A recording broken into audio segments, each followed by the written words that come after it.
नमस्कार जोहार, मैं याचना जायसवाल। आप देख रहे हैं न्यूज़ झारखंड। समय हो चुका है झारखंड की खबरों को जानने का, उनसे अपडेट होने का। तो चलिए जानते हैं सुबह से लेकर शाम तक की झारखंड की तमाम बड़ी खबरों को। लेकिन उससे पहले यदि आप हमारे चैनल पर नए हैं तो हमारे चैनल को सब्सक्राइब करिए और बेल आइकन को प्रेस करिए। इससे आपको झारखंड की हर छोटी बड़ी खबरें सबसे पहले मिले। तो चलिए जानते हैं झारखंड की बड़ी खबरों को। झारखंड सरकार जेल सुधारों पर खर्च करेगी 120 करोड़ रुपए। देवघर, लातेहार सहित 5 जिलों में नए कारागृह का होगा निर्माण। झारखंड में जेल सुधार को लेकर राज्य सरकार ने व्यापक योजना तैयार कर ली है।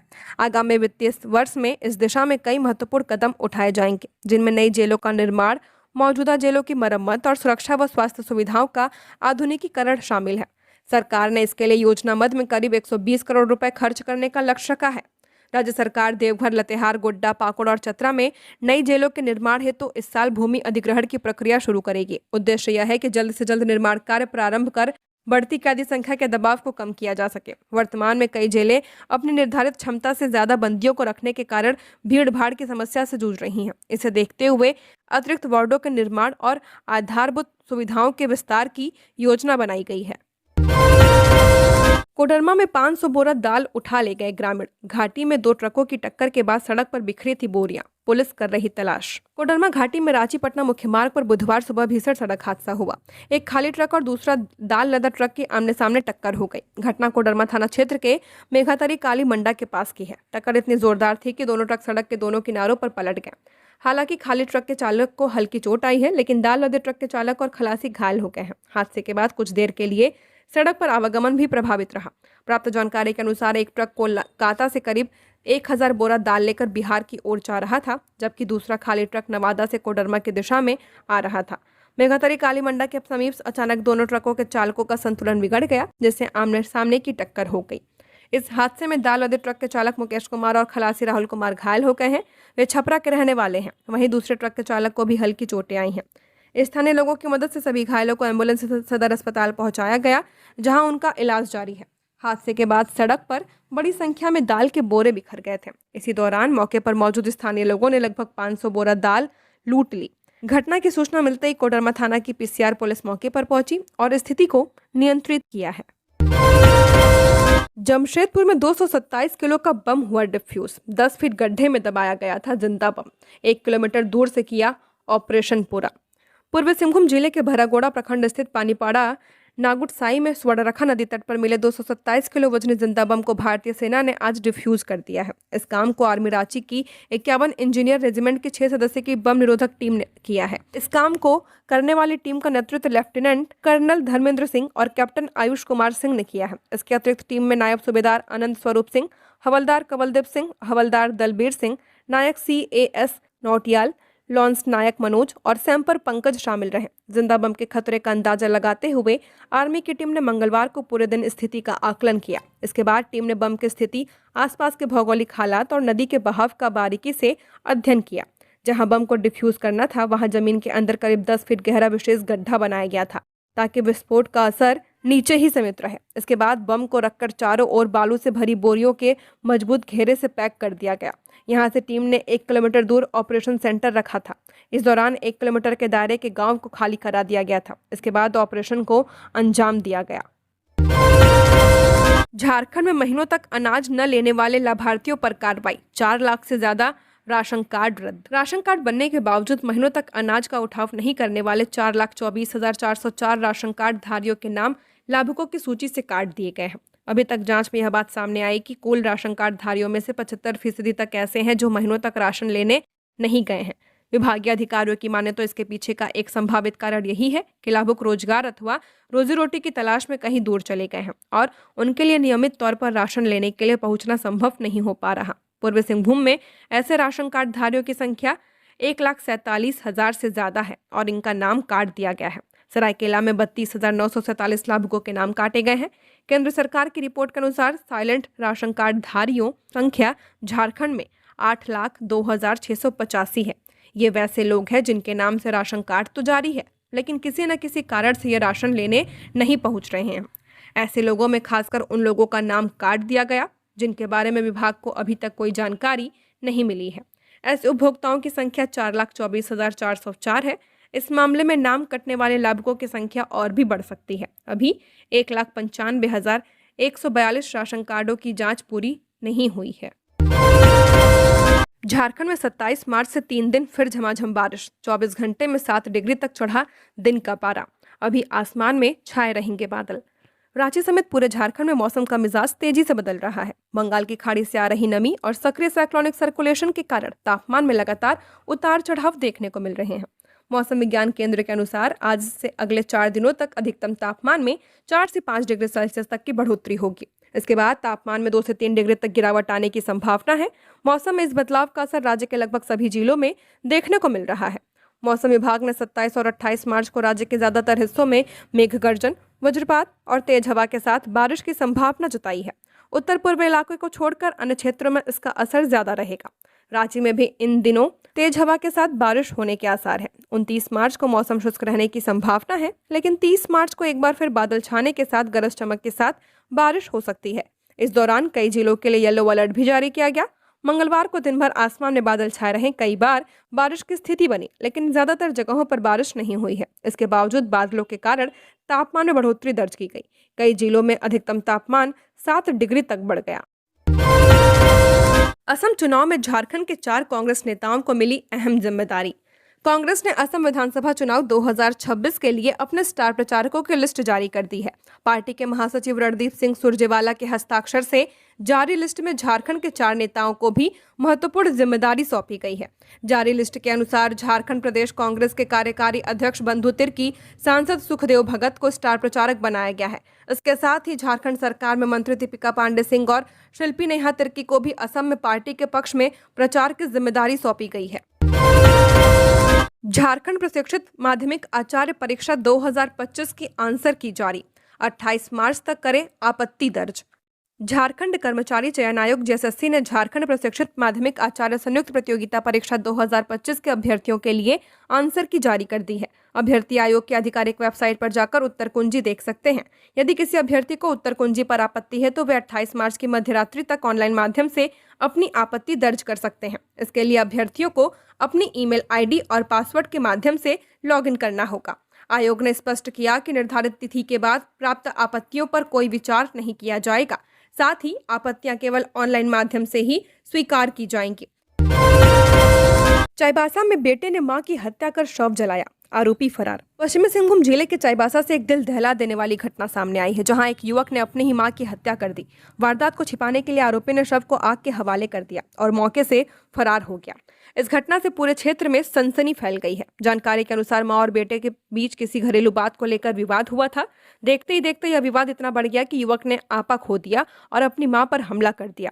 इस हमले के कारण महिला की मौके पर मौत हो गई। हत्या के बाद आरोपी ने अपने अपराध को छिपाने के उद्देश्य से शव को जलाने का प्रयास किया है। इस घटना की जानकारी जैसे ही स्थानीय लोगों को हुई, उन्होंने तुरंत पुलिस को सूचित कर दिया है।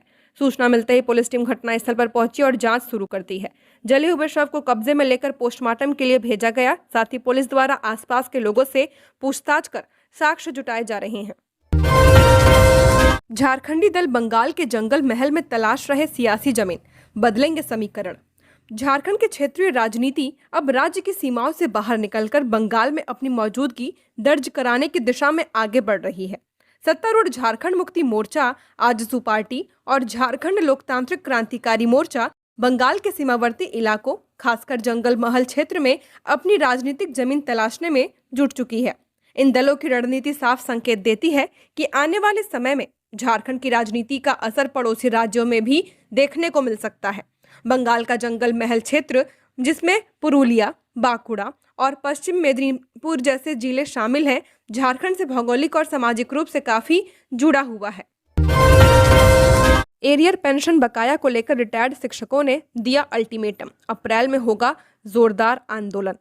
रांची झारखंड के विश्वविद्यालयों के सेवानिवृत्त शिक्षकों ने लंबित एरियर और पेंशन भुगतान को लेकर सरकार और संबंधित विभागों को अल्टीमेटम दिया है। Federation of retired university teacher and college association of Jharkhand ने चेतावनी दी है। मांगों पर शीघ्र निर्णय नहीं होने पर अप्रैल से चरणबद्ध आंदोलन शुरू किया जाएगा। मंगलवार को आरयू मुख्यालय स्थित संघ कार्यालय में डॉक्टर जगत नंदन प्रसाद की अध्यक्षता में हुई बैठक में यह निर्णय लिया गया। संघ के महासचिव डॉक्टर हरिओम पांडे ने कहा कि 2016 से पूर्व सेवानिवृत्त शिक्षकों को 7वें वेतनमान का लाभ 2021 से दिया जा रहा है, जबकि उच्च न्यायालय के आदेश के अनुसार यह 2016 से लागू होना चाहिए। प्रभावी वीसी मुख्यालय नहीं आ रहे हैं। वीसी समेत अधिकारियों के पद प्रभार में चल रहे हैं। बैठक में शिक्षकों ने आरोप लगाया कि कुलाधिपति के निर्देशों के बावजूद पेंशन समय पर नहीं मिल रही है। हर महीने भुगतान में देरी से सेवानिवृत्त शिक्षकों को आर्थिक कठिनाइयों का सामना करना पड़ रहा है। एलपीजी गैस बुकिंग के नियम फिर बदले, अब 35 दिन बाद मिलेगा दूसरा सिलेंडर। खाड़ी क्षेत्र में जारी युद्ध का असर गैस सप्लाई पर दिखने लगा है। ऐसे में सरकार और तेल कंपनियों ने गैस बुकिंग के नियमों में बदलाव किया है। नए नियम के अनुसार शहरी उपभोक्ताओं को अब 35 दिनों के बाद दूसरा सिलेंडर मिलेगा। इससे पहले सरकार ने एलपीजी सिलेंडर की किल्लतों के बीच 21 दिन के टाइम को बढ़ाकर 25 दिन कर दिया था। वहीं एक बार फिर से दूसरे गैस सिलेंडर की बुकिंग करने का टाइम 35 दिन कर दिया गया है। नई व्यवस्था के तहत छोटे सिलेंडर के लिए भी अलग अलग समय तय किए गए हैं। शहरी उपभोक्ता 5 केजी सिलेंडर के लिए 12 दिन बाद और 10 किलो कंपोजिट सिलेंडर के लिए 25 दिन बाद बुकिंग कर पाएंगे। गैस कंपनियों ने पारदर्शिता बढ़ाने के लिए डिलीवरी प्रक्रिया में भी बदलाव किया है। अब सिलेंडर लेते समय उपभोक्ताओं को डिलीवरी और ऑथेंटिकेशन कोड यानी कि DAC बताना जरूरी होगा। इसके अलावा सभी उपभोक्ताओं से eKYC कराने की अपील की गई है ताकि सही लोगों तक गैस पहुंच पाए। रामनवमी पर रांची बनेगा अभेद्य किला। ड्रोन के साथ 3000 जवान करेंगे निगरानी। राजधानी रांची समेत पूरे जिले में ऐतिहासिक महारामनवमी महोत्सव के शांतिपूर्ण और भव्य तरीके से संपन्न कराने के लिए प्रशासन ने सुरक्षा के पुख्ता इंतजाम किए हैं। कानून व्यवस्था बनाए रखने के लिए 3000 जवानों और ड्रोन के हवाले शहर की कमान सौंपी गई है। शहर के शोभा यात्रा मार्ग से लेकर संवेदनशील इलाकों तक चप्पे चप्पे पर पुलिस की पैनी नजर रहेगी। इस बार विधि व्यवस्था बनाए रखने के लिए जिला पुलिस और पैरामिलिट्री फोर्स के 3000 जवानों को तैनात किया गया है। ग्रामीण इलाकों में भी विधि व्यवस्था के लिए सुरक्षा चाक चौबंद रखी गई है। हुड़दंगियों से निपटने के लिए शहरी और ग्रामीण इलाकों की सुरक्षा के लिए अलग अलग कंपनी बल को लगाया गया है। इसमें CRPF की एक कंपनी, रैफ, पैरामिलिट्री फोर्स SSB की 2 कंपनियां, दंडाधिकारियों के साथ रैब की 2, अश्रु गैस दस्ता की 4 टीमें, जैप, IRB, बम निरोधी दस्ता, वज्रवाहन, अग्निशमन दस्ता को शामिल किया गया है। पूजा के दौरान कपूर की लौ से भड़की आग। धू-धू कर जला धनबाद के वीर कुंवर सिंह कॉलोनी का घर। बड़ा हादसा टला। धनबाद के वीर कुंवर सिंह कॉलोनी में मंगलवार रात एक घर में अचानक आग लगने से इलाके में अफरा तफरी मच गई। यह घटना स्थानीय निवासी मनोरमा पांडे के आवास में हुई है। उस समय वे अपनी पुत्री के साथ मौजूद थीं। आग लगते ही घर से धुआं और लपटें निकलने लगे, जिसे देख आसपास के लोग भी मौके पर जुट गए। स्थिति गंभीर होने से पहले ही दोनों मां बेटी घर से बाहर निकल गई थी, जिससे वे सुरक्षित बच गए हैं। सूचना मिलते ही दमकल विभाग की टीम मौके पर पहुंची। त्वरित कार्रवाई करते हुए आग पर काबू पा लिया गया है, जिससे एक बड़ी दुर्घटना टल गई। प्रारंभिक जांच में सामने आया कि घर में पूजा के दौरान जलाए गए कपूर की लौ से आग लगी है। देखते ही देखते आग ने कमरे में रखे गद्दे, अलमारी और अन्य घरेलू सामान को अपनी चपेट में ले लिया। आग इतनी तेजी से फैले कि कुछ ही मिनट में कमरे का ज्यादातर सामान जलकर नष्ट हो गया। हालांकि समय रहते घर खाली कर देने से कोई जनहानि नहीं हुई है। लव अफेयर के चक्कर में युवक को मारा। जमशेदपुर थीम पार्क के पास किया लहूलुहान। सीसीटीवी आया सामने। 4 दिनों में तीसरी वारदात। जमशेदपुर के टलको थाना क्षेत्र में एक 18 साल के युवक पर चापड़ से जानलेवा हमला किए जाने का मामला सामने आया है। घटना टलको थीम पार्क के पास की है, जहां आदर्श सिंह नामक युवक को आरोपियों ने घेर कर गर्दन और पीठ पर वार कर गंभीर रूप से घायल कर दिया। उसे तत्काल टाटा मुख्य अस्पताल में भर्ती कराया गया, जहां उसकी स्थिति गंभीर बनी हुई है। घटना का सीसीटीवी फुटेज भी सामने आया है, जिसमें कुछ युवक बाइक से आते और हमला करते दिख रहे हैं। पुलिस फुटेज के आधार पर आरोपियों की पहचान और गिरफ्तारी के प्रयास में जुटी हुई है। पुलिस के अनुसार प्रारंभिक जांच में मामला प्रेम प्रसंग से जुड़ा प्रतीत हो रहा है। बताया जा रहा है कि आदर्श सिंह एक युवती से एक तरफा प्रेम करता था। युवती के बार बार समझाने के बावजूद वह नहीं माना, जिससे विवाद बढ़ता गया। आरोप है कि घटना के समय युवती भी मौके पर मौजूद थी। उसी के कहने पर फारूक, अयान और एक अन्य युवक ने मिलकर आदर्श पर चापड़ से हमला किया है। घायल आदर्श ने बताया कि उसे महरूफ नामक युवक ने फोन कर रात करीब 8:30 बजे बातचीत के लिए बुलाया था। जैसे ही वह थीम पार्क पहुंचा, वहां पहले से मौजूद आरोपियों ने उस पर हमला कर दिया। टलको क्षेत्र में लगातार बढ़ रही चापड़बाजी की घटनाओं ने कानून व्यवस्था पर सवाल खड़े कर दिए हैं। गिरिडीह में होमगार्ड बहाली की मांग, बेरोजगार युवाओं ने उपायुक्त को सौंपा आवेदन। गिरिडीह जिले के होमगार्ड बहाली प्रक्रिया शुरू करने की मांग को लेकर देवरी, जमुआ और गावा प्रखंड के युवाओं ने उपायुक्त को आवेदन सौंपा है। आवेदन में युवाओं ने कहा कि वे लंबे समय से होमगार्ड बहाली की प्रतीक्षा कर रहे हैं, लेकिन अब तक बहाली प्रक्रिया शुरू नहीं की गई। युवाओं ने बताया कि जिले के कई प्रखंडों में बड़ी संख्या में शिक्षित और योग्य युवा बेरोजगार हैं, जो होमगार्ड में सेवा देने के इच्छुक हैं। युवाओं का कहना है कि लगभग 200 से ज्यादा अभ्यर्थी बहाली प्रक्रिया शुरू होने का इंतजार कर रहे हैं। इनमें से कई अभ्यर्थी पिछले 5 से 8 सालों से होमगार्ड की तैयारी कर रहे हैं, लेकिन बहाली नहीं होने के कारण अब उन्हें अपने भविष्य की चिंता सताने लगी है। बेरोजगार युवाओं का कहना है कि यदि बहाली प्रक्रिया शुरू की जाती है तो इससे युवाओं को रोजगार का अवसर मिलेगा और साथ ही जिले की कानून व्यवस्था को मजबूत करने में भी सहायता मिलेगी। रामनवमी से पहले पलामू पुलिस सख्त, पूरी कमिश्नरी के 3059 लोगों को भेजा गया नोटिस। रामनवमी के पावन पर्व को लेकर पलामू पुलिस पूरी तरह से अलर्ट मोड पर नजर आ रही है। जुलूस के दौरान किसी भी प्रकार की हुड़दंग या अप्रिय घटना को रोकने के लिए प्रशासन ने सख्ती बढ़ा दी है। इसी कड़ी में पूरी पलामू कमिश्नरी में 3059 लोगों को नोटिस जारी किया गया है। यह कदम शांति और कानून व्यवस्था बनाए रखने के उद्देश्य से उठाया गया है। रामनवमी को शांतिपूर्ण तरीके से संपन्न कराने के लिए तीनों जिलों में शांति समिति की बैठकों का आयोजन किया गया है। लतेहार के 12, पलामू के 25 और गढ़वा के 22 स्थानों में बैठकें पूरी हो चुकी हैं। डीआईजी और तीनों जिलों के एसपी के साथ भी उच्च स्तरीय बैठक की गई। संवेदनशील इलाकों की पहचान कर वहां अतिरिक्त सुरक्षा बलों की तैनाती की गई है। हर जगह मजिस्ट्रेट के साथ पुलिस बल की प्रतिनियुक्ति सुनिश्चित की गई है। पाकुड़ में हाईवा की चपेट में आया बाइक सवार, मौत। आम बागाम में जलसा देखने जा रहा था। आक्रोशित लोगों ने 4 घंटे रखा सड़क जाम। पाकुड़ के लिट्टीपाड़ा थाना क्षेत्र में सड़क हादसे में 55 साल के व्यक्ति की मौत हो गई। घटना पाकुड़ दुमका मुख्य पथ पर करियोडिया पुल के पास हुई है, जहां हाईवा की चपेट में आने से मोटरसाइकिल सवार सलीम अंसारी की मौके पर मौत हो गई।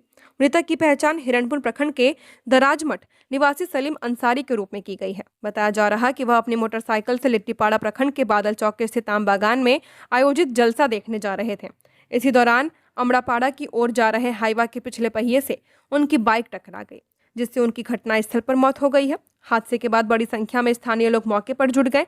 अंधेरे के कारण शुरुआत में मृतक की पहचान नहीं हो पाई है, लेकिन कुछ समय बाद उसकी पहचान हो गई। घटना से आक्रोशित लोगों ने सड़क जाम कर विरोध प्रदर्शन शुरू कर दिया, जिससे 4 घंटे तक यातायात प्रभावित रहा।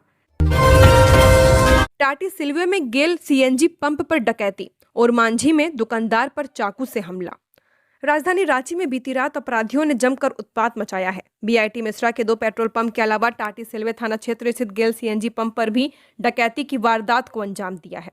बताया जाता है कि 5 की संख्या में डकैत गेल सीएनजी पंप पर पहुंचे थे और 12,000 रुपए लेकर फरार हो गए। लूट की पूरी वारदात सीसीटीवी कैमरे में कैद हो गई है। मामले की जानकारी मिलने के बाद टाटी सिलवे थाने की पुलिस घटनास्थल पर पहुंची और मामले की जांच शुरू कर दी है। थाना प्रभारी ने बताया कि बीती रात गेल सीएनजी पंप पर डकैती की वारदात को अंजाम दिया गया है। सीसीटीवी फुटेज में 5 लोग घटना को अंजाम देते दिख रहे हैं। पुलिस डकैतों की पहचान करने की कोशिश कर रही है। फिलहाल पुलिस हर बिंदुओं पर जांच कर रही है। चतरा में बाइक ने 5 साल के मासूम को रौंदा। नानी घर आया था बच्चा, मौके पर मौत। आरोपी बाइक सवार हिरासत में। चतरा के इटखोरी थाना क्षेत्र के परसौनी गांव में मंगलवार देर रात एक सड़क हादसे में 5 साल के बच्चे की मौत हो गई। अनियंत्रित बाइक की चपेट में आने से बच्चे ने मौके पर दम तोड़ दिया। पुलिस ने आरोपी बाइक सवार को हिरासत में ले लिया है। मृतक बच्चे की पहचान हजारीबाग जिले के चौपारण निवासी मोहम्मद एजाज के पुत्र अरहम के रूप में की गई है। अरहम मंगलवार को ही अपनी नानी के घर परसौनी आया हुआ था। जानकारी के अनुसार ननिहाल पहुंचने के कुछ ही समय बाद एक तेज रफ्तार बाइक ने उसे जोरदार टक्कर मार दी। टक्कर इतनी भीषण थी कि अरहम की घटनास्थल पर मौत हो गई। पुलिस ने आरोपी बाइक सवार को हिरासत में ले लिया है और मामले में आगे की कार्रवाई जारी है। रामगढ़ में विस्फोटक से उड़ा खनन का गढ़, कोयले की अवैध तस्करी के खिलाफ पुलिस की बड़ी कार्रवाई। रामगढ़ में अवैध कोयला खनन और तस्करी के खिलाफ प्रशासन और पुलिस ने अब तक की सबसे बड़ी कार्रवाई कर इतिहास रच दिया है। यह ऑपरेशन न सिर्फ एक कार्रवाई है, बल्कि माफिया तंत्र के खिलाफ सीधा युद्ध साबित हुआ है। पुलिस अधीक्षक अजय कुमार और जिला खनन पदाधिकारी रामगढ़ के नेतृत्व में चलाए गए इस मेगा अभियान में जिला प्रशासन, वन विभाग और सीसीएल की संयुक्त टीम ने मिलकर अवैध खनन के पूरे नेटवर्क को जड़ से खत्म करने का काम किया है। जानकारी के अनुसार केदला नंबर 6 स्थित झारखंड ओएससीपी क्षेत्र में लंबे समय से रात के अंधेरे में बड़े पैमाने पर अवैध खनन और तस्करी चल रही थी। वेस्ट बोकारो थाना प्रभारी दीपक कुमार को अवैध खनन की सूचना मिली थी, जिसके बाद इसकी सूचना उच्च अधिकारियों को दिया गया और फिर यह बड़ी कार्रवाई की गई है। जिला स्तरीय खनन टास्क फोर्स की बैठक में उपायुक्त फैज अक अहमद मुमताज द्वारा दिए गए कड़े निर्देशों के अनुपालन में जिला प्रशासन ने अवैध खनन के मुख्य मुहाने को स्थायी रूप से बंद करने के लिए पहले 25 ड्रिल होल किए गए थे, फिर करीब 1250 किलोग्राम विस्फोटक भरकर जोरदार ब्लास्ट किया गया। सुरक्षा के कड़े मानकों के बीच इस ऑपरेशन का सबसे बड़ा और निर्णायक कदम रहा कंट्रोल ब्लास्टिंग। धमाका इतना जोरदार था कि पूरा इलाका गूंज उठा और सालों से चल रहा तस्करी का रास्ता पल भर में मलबे में तब्दील हो गया। इस कार्रवाई ने अवैध खनन के पूरे गढ़ को ध्वस्त कर दिया है। गढ़वा में निजी स्कूलों की मनमानी पर प्रशासन सख्त, रीएडमिशन और नए किताब के नाम पर वसूले जा रहे ज्यादा पैसे। गढ़वा जिले के निजी विद्यालयों में रीएडमिशन एवं पुस्तकों में निजी विद्यालय की कमीशनखोरी के खिलाफ जिला प्रशासन सख्ती बरत रहा है। छात्र अभिभावक संघ के अभिप्रतिनिधि मंडल के आवेदन पर गढ़वा डीसी ने वीडियो जारी कर निर्देश दिए हैं। प्राइवेट स्कूलों द्वारा अवैध रूप से एनुअल चार्ज, डेवलपमेंट चार्ज एवं अन्य विभिन्न शुल्कों की वसूली, महंगे प्रकाशकों की किताबें जबरन बेचने तथा परीक्षा शुल्क के नाम पर अत्यधिक राशि लेने के मामले में गढ़वा डीसी ने सख्त कदम उठाए हैं। यह कदम छात्र अभिभावक संघ से मिली शिकायत के बाद डीसी ने जिला शिक्षा पदाधिकारी को कई आवश्यक दिशा निर्देश दिए हैं। इस बीच डिप्टी कमिश्नर के साथ मीटिंग के दौरान छात्र अभिभावक संघ के प्रतिनिधि मंडल ने अभिभावकों की चिंताओं के बारे में डिटेल में बताया है। डिप्टी कमिश्नर ने पॉजिटिव रुख अपनाते हुए साफ कहा कि रीएडमिशन या किसी और तरह की फीस की आड़ में एक्स्ट्रा फीस लेना पूरी तरह से गैर कानूनी है। अगर कोई प्राइवेट स्कूल ऐसी वसूली करता हुआ पाया गया तो उसके खिलाफ सख्त एक्शन लिया जाएगा। जमताड़ा में आत्मनिर्भरता की नई मिसाल, 300 की आबादी वाला गांव बना आत्मनिर्भर, सस्ती सुविधाओं से बदली तस्वीर। जमताड़ा जिला मुख्यालय से महज 7 किलोमीटर दूर गोपालपुर पंचायत का रायटोला आज आत्मनिर्भरता और सामूहिक विकास की एक प्रेरक कहानी बनकर उभरा है। करीब 300 की आबादी वाले इस छोटे से गांव ने आपसी सहयोग और मजबूत इच्छा शक्ति के बल पर ऐसा मॉडल खड़ा किया है जो बड़े शहरों के लिए भी उदाहरण बन सकता है। बढ़ती महंगाई और आर्थिक चुनौतियों से निपटने के लिए ग्रामीणों ने एक कमेटी बनाई और करीब 3 लाख रुपए की लागत से एक क्लब भवन का निर्माण किया। इस क्लब के माध्यम से शादी ब्याह और अन्य सामाजिक कार्यक्रमों के लिए जरूरी सामान जैसे बर्तन, कुर्सियां, टेंट और पंडाल ग्रामीणों को बेहद सस्ती दरों पर उपलब्ध कराया जा रहा है। कमेटी के अध्यक्ष नित्यानंद राय के अनुसार जहां बाजार में एक कुर्सी का किराया 10 रुपए तक होता है, वहीं गांव का क्लब वही सुविधा मात्र 2 रुपए में उपलब्ध करा रहा। इससे ग्रामीणों पर आर्थिक बोझ काफी कम हुआ है। इस व्यवस्था से होने वाली आय का एक हिस्सा लगभग 1% समिति के फंड में जमा किया जाता है। इस राशि का उपयोग गांव की गरीब बेटियों की शादी, इलाज और अन्य जरूरतमंद लोगों की मदद के लिए किया जाता है।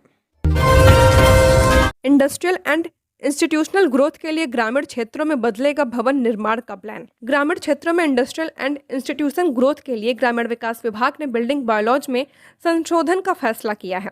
इस संबंध में ग्रामीण विकास विभाग ने राज्य सरकार को स्वीकृति के लिए प्रस्ताव भेजा है। इस महत्वपूर्ण संशोधन के बाद ग्रामीण इलाकों में इंडस्ट्रियल और इंस्टीट्यूशन ग्रोथ हो सकेगा। वर्तमान में बिल्डिंग बायलॉज की शर्तें फिलहाल ग्रामीण इलाकों में उद्योगों और शैक्षणिक संस्थानों के विकास में रोड़ा बन रही है। इस महत्वपूर्ण संशोधन के बाद अब ग्रामीण इलाकों में 4.5 मीटर चौड़ी सड़क के किनारे भी इंडस्ट्रियल एवं इंस्टीट्यूशनल इंफ्रास्ट्रक्चर का निर्माण किया जा सकेगा। इसके अलावा वर्तमान में लागू बिल्डिंग बायलॉज में सेटबैक का एरिया भी पहले की तुलना में कम हो जाएगा। यहाँ मालूम हो कि राज्य में 3 संस्थाएं भवन निर्माण प्लान को स्वीकृति देती हैं। नगर निगम क्षेत्र में नगर निगम के बाहरी क्षेत्रों में RRDA और अन्य डेवलपमेंट अथॉरिटी तथा ग्रामीण इलाकों में जिला परिषद ग्रामीण विकास विभाग ने नगर विकास विभाग द्वारा लागू बिल्डिंग बायलॉज को एडॉप्ट किया था। उसमें इंडस्ट्रियल और इंस्टीट्यूशनल बिल्डिंग का निर्माण कम से कम 9 मीटर चौड़ी सड़क के किनारे ही किए जाने का प्रावधान है। लेकिन ग्रामीण क्षेत्रों में 9 मीटर चौड़ी सड़क के बहुत ही कम होने की वजह से औद्योगिक और शैक्षणिक संस्थानों के भवन निर्माण की स्वीकृति नहीं हो पा रही थी। गुमला में तेज रफ्तार बाइक हुई हादसे का शिकार, 2 युवकों की गई जान। दोनों ने नहीं पहनी थी हेलमेट, पोस्टमार्टम के लिए भेजे गए।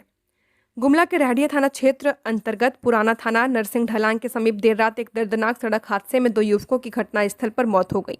हादसे की सूचना मिलते ही रहडिया थानेदार संदीप कुमार यादव पुलिस टीम के साथ मौके पर पहुंचे, मामले की जांच शुरू कर दी है। दुर्घटना के बाद इलाके में शोक का माहौल बना हुआ है। बताया जा रहा है कि दोनों युवक देर रात घर लौट रहे थे, तभी ये हादसा हुआ है।